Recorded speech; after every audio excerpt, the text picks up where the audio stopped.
Bienvenue sur ma chaîne YouTube. L'objectif de cette vidéo sera de réaliser ce petit fond de photo. Donc là, il est carré et là, c'est rectangulaire. Alors l'idée, c'est de mettre une photo ensuite par-dessus pour conserver la forme dentelée. Donc on va voir ça dans une deuxième partie. Donc déjà, si vous trouvez intéressant cette vidéo, je vous remercie de mettre un pouce vers le haut et de me laisser un commentaire. Et sur ce, je vous souhaite un bon visionnage de ce tuto. Alors, avant de commencer, j'ai dû rechercher un modèle. Je me suis rabattu sur tout ce qui est génération d'images en ligne. Et malheureusement, je pense que de plus en plus, il verrouille un petit peu les possibilités en crédit. Et du coup, il n'y a que Copilote où j'ai réussi, après plusieurs tentatives, à obtenir quelque chose d'assez potable. Donc, idéogramme, j'ai rien pu avoir. Fluxpro non plus. Donc, il faudra chercher d'autres sites maintenant. Alors, c'est parti. Nous sommes sur GIMP, la version 2.10.36. Donc après plusieurs essais, on a généré ça. On n'oublie pas de l'enregistrer. Alors, je vous mettrai dans un lien cette photo si vous voulez vous aussi vous entraîner. Et donc là, on n'a plus qu'à aller dans GIMP pour aller faire Fichier, Ouvrir. Et on va chercher cette photo. Alors, plusieurs difficultés. Un, j'aurais souhaité qu'il y ait de la transparence. Alors, vous pouvez très bien remplacer ça par du blanc, mais je veux mettre de la transparence pour commencer. Et deuxième difficulté, en général, les photos sont plutôt rectangulaires, soit en format paysage, soit en format portrait. Et moi, ce qui m'intéresse, c'est l'aspect un peu dentelé. Alors, qu'est-ce qu'on va faire? Alors, déjà, on va le renommer, parce que là, c'est un petit peu trop. Donc, dans le calque, on va le dupliquer. On va masquer original. J'en ai pas besoin, je le garde juste comme référence. Et je vais l'appeler, tiens, modifier. Alors, on peut mettre un nom plus évocateur. Ce qu'il faut faire, c'est mettre de la transparence à la place de la couleur noire qui est tout autour. Donc, on va s'assurer en faisant un clic bouton droit à la souris que vous avez bien ajouté le canal alpha. Alors moi, j'ai paramétré pour que les photos, les images que j'importe dans GIMP soient automatiquement avec un canal alpha. Donc, mais pensez, n'oubliez pas, si vous n'avez pas de transparence, c'est que canal alpha n'est pas activé. Donc là, le mien, il est grisé parce qu'il est déjà mis. Je peux que le supprimer. Et si je le supprime, il prendra la couleur d'arrière-plan qui est la couleur blanche actuellement. Alors, ce que je vais faire, il faut qu'on cible uniquement la zone où je souhaite retirer la couleur noire qui est tout autour de la partie dentelée. Donc, ce qu'on va faire, c'est qu'on va sélectionner, alors ça va être peut-être un peu contre-intuitif, on va prendre l'outil de sélection rectangulaire. Dans les options de l'outil, on va prendre en place la sélection actuelle. On fixer, on pourrait, ça me fera un petit rectangle. Alors, vous n'êtes pas obligé, je le décoche exprès. Ça fait un peu plus de travail, mais c'est pas grave. Et l'idée, en fait, c'est que je sélectionne tout ce que je souhaite conserver. Donc, ce que je souhaite conserver, c'est ça. Alors, contrôle modèle à la souris pour contrôler au plus près les choses. Donc là, je me rapproche au plus près. Je glisse la molette pour m'assurer que tout ce que je voulais est bien là. Je vais à gauche, je regarde vivement, voilà. Je regarde la sélection en fait. Là, je vois que la sélection elle est bien mise. Je l'ai mise de loin, j'aurais pu me louper en prenant un peu trop ou pas assez. Voilà. Et rien n'empêche de réajuster au plus précis, comme je fais là. Hop, je me place, ça change. Voilà. Donc là, actuellement, j'ai sélectionné en fait l'intérieur de ce timbre-poste. Ce qui nous intéresse, c'est l'extérieur. Donc on va inverser la sélection parce qu'on ne va pas travailler en fait l'intérieur de cette sélection. Donc sélection inversée. Du coup, si vous observez, vous verrez les fourmis bouger ici et ici. Alors là, ça se voit bien sur du blanc, mais là, ici et ici. Donc toute cette zone, c'est la zone où on peut travailler. Je vais vous montrer un petit peu. Alors, c'est juste pour forcer un peu le trait sur les explications. Je vais prendre le pinceau. Ça me permet, voilà, je noircis. Ça me permet en fait de colorier uniquement la partie qui est à l'intérieur. Et je peux être de très très loin et hop, voilà. Voilà ce que ça me permet de faire. Alors, CTRL Z, c'était juste une petite démonstration pour vous montrer qu'en fait maintenant on va travailler uniquement sur cette partie. Je reviens sur l'outil de sélection. Alors moi, qu'est-ce que je veux? Je veux que la partie qui est noircie et malheureusement l'ombre aussi soit, comment dirais-je, transparent. Je vais dans couleur et je vais sur couleur vers alpha. Donc couleur vers alpha, couleur vers transparence. Hop. Donc il me fait ça parce que la couleur par défaut c'est la couleur blanche. Alors je vais décocher l'aperçu pour prélever tranquillement avec la petite pipette la couleur que je souhaite, qui est ici. Et je remets l'aperçu. Hop, voilà. Alors, il ne faut pas se laisser abuser par ce qu'on voit. C'est pas encore totalement transparent. Il y a encore des éléments, voilà, des pixels. Et puis là, il y a encore l'ombre. Et en plus, vous regardez la différence entre les deux. Donc, ce que je vais faire, j'annule et je vais intercaler un calque. Alors, je peux aller ici, nouveau. Je vais l'appeler rouge. Peu importe. Normal, ça c'est important, le mode. Transparence ou blanc, c'est pas grave. Donc là, il s'est intercalé en haut. Je vais juste descendre pour qu'il soit bien en dessous de modifier. Et je vais chercher une couleur rouge. Rouge, ça paraît assez bien. Hop, je fais un glisser-déposer. Là, vous voyez rien puisque modifier est par-dessus le calque rouge. Mais une fois qu'on va aller directement sur modifier et qu'on va revenir sur couleur vers alpha, hop, on verra un peu mieux ce que je disais tout à l'heure, c'est-à-dire que c'est pas encore totalement ça. Alors, je vais juste retirer l'aperçu pour l'instant. Je reprends ici la pipette, donc qui est juste sur color. Hop, voilà, et je remets l'aperçu. Voilà, donc ce que je disais tout à l'heure, c'est que c'est pas encore totalement bon. Alors, ce qu'on peut faire, c'est réduire un petit peu opacity, opacity freefold. Je sais pas si je prononce bien. Voilà. Déjà, ici, on harmonise un peu les couleurs. Et ici, on augmente un peu la zone qui va être prise pour de la transparence. Voilà, donc ça nous donne ça. Je pense que ça a l'air pas mal. Alors, ce qu'on peut faire encore, parce que la sélection a tendance à ne pas être assez précis, enfin, la sélection a tendance à nous tromper un petit peu sur si on est bon ou pas. Alors, à faire avec parcimonie, avec prudence plutôt. Affichage, afficher la sélection. Alors c'est important, si vous oubliez, vous n'allez pas comprendre ce qui se passe. Donc je le retire temporairement, c'est juste pour vérifier qu'il n'y a pas de souci. Et comme ça, en fait, on peut régler. Alors je ne règle pas parce que c'est bon, effectivement. Et j'oublie, ça c'est important, j'oublie pas de remettre. Affichage, afficher sélection. Là c'est bon. Donc je valide. Hop, je valide. Je n'ai pas inspecté partout. Je pense que c'est bon. Si c'est bon à droite, ça doit être. Si c'est bon à gauche, c'est bon à droite. J'oublie pas la sélection aucune. J'en ai plus besoin. Hop, voilà. Alors pourquoi c'est intéressant de faire comme ça? Ça me permet après, si je veux, je peux rajouter une ombre ou mettre une couleur. Alors, là c'est rouge. On aurait très bien pu mettre la couleur blanche maintenant. Voilà. Alors du coup, je vois que c'est un peu pas terrible en changeant de couleur. Alors ce que je vais faire, c'est je vais faire clic droit à la souris sur modifier, alpha vers sélection, et on va agrandir la sélection.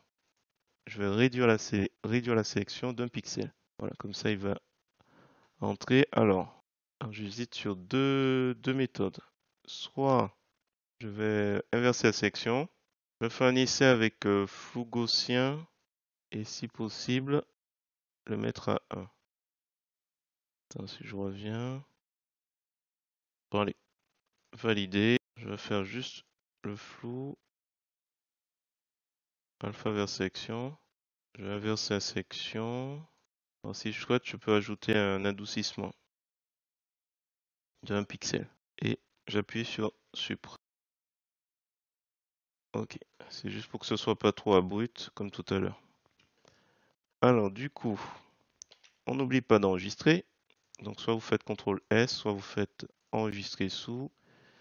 Et je vais l'appeler fond photo. Je mettrai sans doute sur Pixabay. Alors, ce qui convient de faire, donc là, c'est j'ai modifié, on va dire, je vais le renommer, modifier la bordure vers alpha. Tiens. Là, je vais créer une copie. Deuxième étape, je vais m'approprier l'intérieur. Donc là, je vais prendre l'outil à nouveau de sélection. Je vais sélectionner toute la partie contrôle molette de la souris si vous n'y arrivez pas. On descend, on descend. Je sais pas trop ce qu'il m'a fait comme parce que j'avais pas précisé grand chose sur le contenu. Voilà. Et en fait, ce que je vais faire, je peux appuyer sur Entrée. Je vais prendre la couleur qui est ici. Hop. Et je vais faire un glisser-déposer. Et l'idée, c'est que là, on a juste changé le fond. Voilà. Enfin, j'ai remplacé le fond puisque c'est censé être une photo à chaque fois. Donc, sélection aucune. Et donc là, il faudrait créer maintenant, pas carré, mais rectangulaire. Donc, ce que je vais faire, c'est que je vais faire... alors, je vais d'abord masquer rouge, rouge-blanc. Je vais masquer ça. On peut masquer ça. Je vais simplement faire édition, copier le visible, édition, coller comme, nouvelle image. On va partir sur autre chose. Et du coup, donc là, nous avons notre élément. Alors, ce que je vais faire, c'est que je vais le renommer dièse 1, voilà. Et on va le dupliquer. Et avant d'aller plus loin, on va aller dans Image, taille de canevas pour augmenter la taille de l'espace de travail fois 1,9. Voilà, donc là pour l'instant, il est tout seul là. On remplit de transparence et on redimensionne. Voilà, donc celui-là, hop. Donc vous allez dans Calque, rogner selon contenu. Comme ça, on a quelque chose. Et après, vous allez dans Outils alignement. Donc option de l'outil alignement, image, et si je clique, j'ai 4 petits points qui apparaissent et je peux aligner par là. Et normalement, j'espère que ça va le faire. Si j'efface toute cette partie, alors je vois qu'il y a une petite différence de couleur. Alors je vais sélectionner la partie que je vais enlever un peu plus. Il y a une petite différence de couleur. On va voir un peu si on peut rattraper ça. Rogner selon le contenu. Attends, on peut remonter plus haut. Ah, celui-là, peut-être qu'on peut enlever. Après, soit vous faites sup ou del. Hop, voilà. Donc là, ça a l'air de passer, mais pas totalement ici. Ah, peut-être qu'en supprimant ce petit bout. Ah, pas trop apparemment. Bon, il y a une petite imperfection ici que je pourrais rattraper aisément en chipote. Alors, clic droit de la souris, calque aux dimensions de l'image.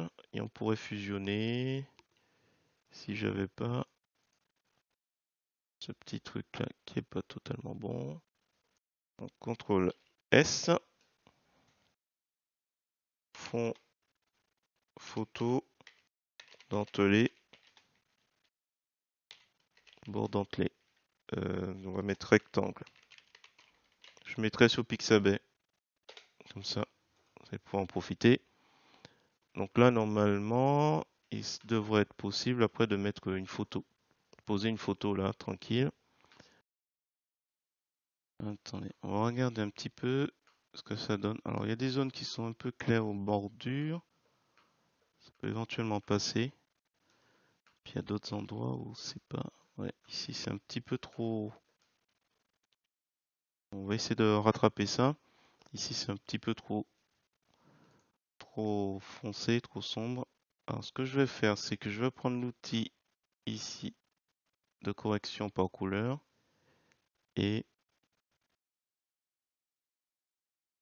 si tu veux, et je vais cliquer ici. Alors, dessiner le masque, c'est important dans les options de l'outil. Donc après, je clique et ça me permet de voir un petit peu qu'il considère. Donc je lâche pas le bouton gauche de la souris. Là, il a sectionné l'intérieur. Je veux pas.